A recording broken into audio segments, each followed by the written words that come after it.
নিয়ে গেছে।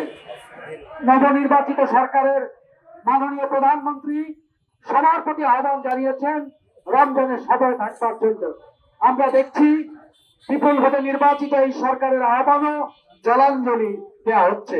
আমরা খেয়াল করছি বাজারে ব্যবসায়ীরা সংগঠিত হয়ে, অসাধু ব্যবসায়ীরা সংগঠিত হয়ে দুর্বৃত্তায়নের পুরনো ধারাকে আবার সুপ্রতিষ্ঠিত।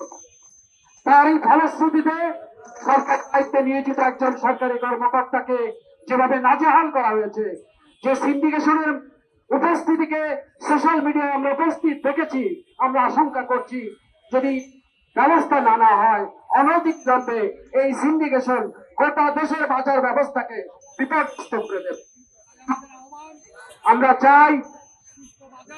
আমরা চাই ভোক্তারা ন্যায্য মূল্য জিনিস পাক, সাশ্রয়ী মূল্য জিনিস পাক। আমরা সরকারের প্রতি সুদৃষ্টি চাই, আপনারা এই সমস্ত অনাচারকে দ্রুত নিরসনের ব্যবস্থা নেন। সময় চলে গেলে, ব্যবসায়ীরা শক্তিশালী হয়ে গেলে সরকার অকার্যকর হয়ে যেতে পারে। অতীতে সেই উদাহরণ বহুবার আছে। সুদৃষ্টি কামনা করছি। ধন্যবাদ।